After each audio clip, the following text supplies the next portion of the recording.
was the apostle of faith. So by the time Peter is thrown in prison in Acts chapter 12, ain't no chains holding him. Ain't no chains. You want to know how I know the Lord dealt with the thing? Because impulsive, impetuous, I want to be the center of attention Simon is in the upper room on Pentecost. And the power of God hits. Power of God hits. He's already been processed in John 21 and restored to his apostleship, but he's still smarting from his wounds. Sometimes it's healthy to smart from your wounds. David said, it was good that I was afflicted because I learned how to keep your word. Simon is smarting from his wounds, and in John 21, Jesus progressively restores him. Simon, son of John, do you love me more than these fish? He was speaking of the fish because Simon says, I'm going back to go fishing. Because he was a leader, he took 6 other guys with him, which shows you how much power he had. Even John and the others, they all followed Peter back to where they were before Jesus came. 7 of them. Peter, in spite of his failure, has the power to lead. Simon, son of John, do you love me more than these? And yes, he was talking about the fish. But on the night of the Passion, Simon said, if they all leave you, I'm here. Which means he thought he had more resource and more capacity and more commitment than the other 11. He thought more highly of himself than he needed to think. It's okay to honor your gifts, but he's the one who tells us a generation later, humble yourself under the mighty hand of God, and in due season he will exalt you. Cast all your care, your anxiety upon him, for he cares for you. Be sober in spirit, for your adversary, the devil, prowls about like a roaring lion, seeking whom he may devour, but resist him firm in the faith, knowing that the same sufferings are being accomplished. Sufferings being accomplished. Think about that concept. Sufferings are being accomplished by your brethren who are in the world. Where did he get all that life lesson from? His processing. Simon, do you love me more than these? Simon, agapao, do you unconditionally love me?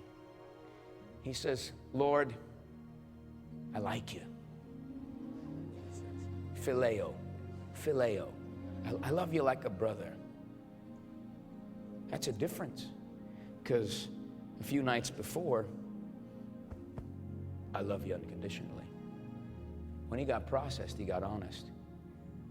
Lord, this is painful to admit, but I don't love you the way you love me. I've been in love with myself, but I do love you, but it's like a brother. I wish I could love you the way, I don't have it in me. And Jesus says, you know what? That honesty blesses me. You get grace for being honest. Well, what does that mean? Take care of the lambs in the flock. Brotherly love right now is enough for me to restore you. Take care of the little lambs in the flock. A few minutes later, Jesus is filleting up some more fish. He says, Simon, do you love me more than these? He says, Lord, I told you. I love you like a brother. It's the best I can do. It hurts me to even have you ask that because it reminds me of where I failed. He says, it's honest. He said, don't just feed the lambs. Feed the grown-up sheep too. Because now you're real enough to relate to them. You're not putting on masks. You're not acting like you've really got it all together. You're being transparent. Now you can say something to adults that have real life problems because you're no longer distant from them. A few minutes later, Simon, 3 times. 1 for every time he denied him. 3 times. Simon,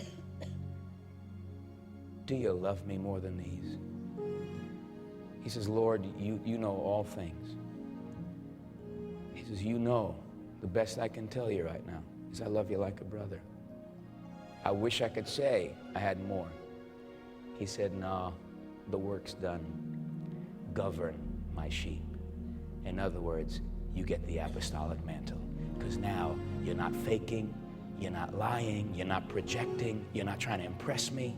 You are just coming to me honestly, and now I can use you. Now watch. And when the day of Pentecost had fully come, they were all together in one accord. There's 120 in that upper room. And suddenly there came from heaven the sound of a mighty rushing wind, similar to the sound that was heard in Genesis 1:1 when the brooding spirit hovered over the darkness. Identical. The suddenly of God. And there appeared on everyone's heads cloven tongues of fire.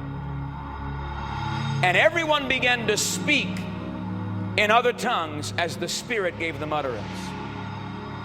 And when the sound was heard in the city,